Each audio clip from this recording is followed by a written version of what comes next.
Hello everyone, it's good to have you back. While the circumstances of the mission may seem spectacular or unbelievable, the 100th Bombardment Group's risky long-haul operation, which flies over Regensburg, Germany and ends in North Africa, actually occurred. This is seen in Masters of the Air Episode 3. The third episode of Masters of the Air and the entire war drama depict the actual events of the infamously unfortunate 100th Bombardment Group during World War II. Episode 3 of the show finally puts the background and context from the prior two episodes into practice regarding the 100th. The 100th is going on their riskiest mission yet in Masters of the Air Episode 3, which makes it very nervous. At the outset of the episode, it is revealed that the soldiers want to fly from their base in England, Thorpe Abbotts, over Germany and dump bombs on enemy factories before landing in North Africa as a sort of decoy to throw the Germans off. But when there should have been two groups of planes deployed into the air, problems appear right away. Harry, Curtis, Buck, and Bucky are all involved in this expedition that has the power to change lives. The mission to Regensburg that is portrayed in Masters of the Air is based on an actual mission that the troops of the 100th Bombardment Group flew on, not a fictional one written for the television series. The mission is notable in history as well as on the program because of the terrible losses it caused.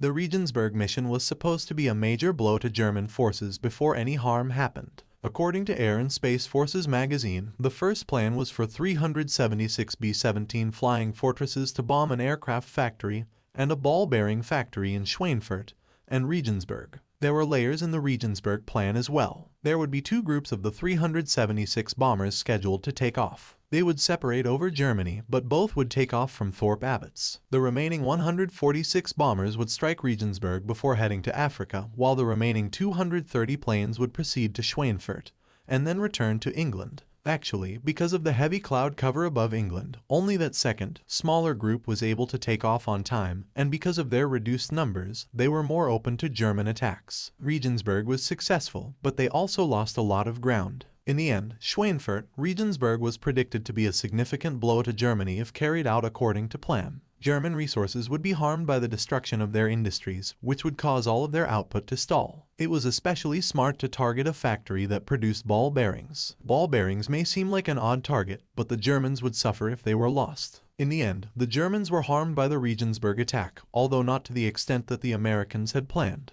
Looking back, in August 1943, a slightly different approach could have made all the difference. The 100th suffered numerous losses and deaths as a result of the Regensburg mission, as demonstrated in Masters of the Air Episode 3. Men were driven from their damaged planes, where they were left unaccounted for and vulnerable to becoming prisoners. They were also slain. 24 of the 146 aircraft launched on the Regensburg mission were lost. Of those 24 bombers, 9 were part of the 100th Bomb Group. Some airmen, like Lt.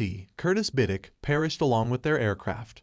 But others, like Sergeant William Quinn, who landed in Belgium, managed to escape their B-17 seconds before to their crash. The American Air Museum reports that of the 130 prisoners taken prisoner during the Regensburg mission, there were 38 killed, 9 injured, 16 escaped, 20 detained, and 40 restored to duty. The bulk of the dead were caused by damage to their aircraft, however a small number were on board aircraft that arrived in Africa without incident. Moreover, every injured person arrived in Africa. For the 100th and the other groups involved in the mission, these casualties were astounding overall. Not only had men died, but whole battalions of soldiers had simply vanished. The loss of Lieutenant Curtis Biddick is one significant one that is amply illustrated in Masters of the Air Episode 3. Real-life member of the 100th Bombardment Group, Biddick was portrayed by Irish actor Barry Keoghan.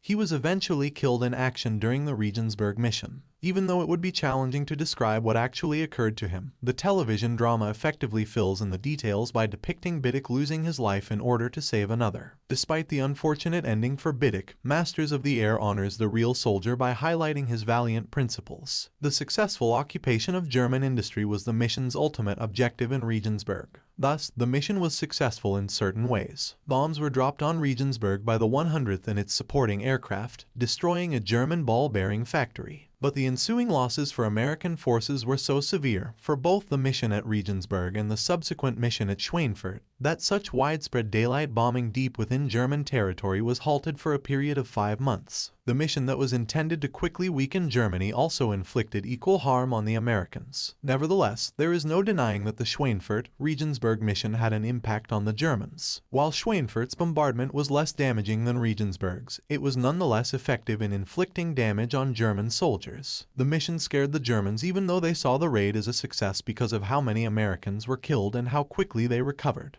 It demonstrated the power and size of the American Air Force. In truth, German forces were severely rattled moving forward since Schweinfurt, Regensburg coincided with the RAF's Operation Hydra. The 100th made a successful landing in North Africa after Regensburg. Many of their planes were now rendered worthless and could not be flown back to England, even though they had found sanctuary there. Sadly, the journey back was not much better. The Regensburg force lost 3 bombers trying to hit Bordeaux on the way back to England, according to Air and Space Forces magazine. Thus, as portrayed in Masters of the Air, the Regensburg mission was extremely damaging to the U.S. Army Air Forces and the 100th from start to finish. Thank you for watching. Please subscribe.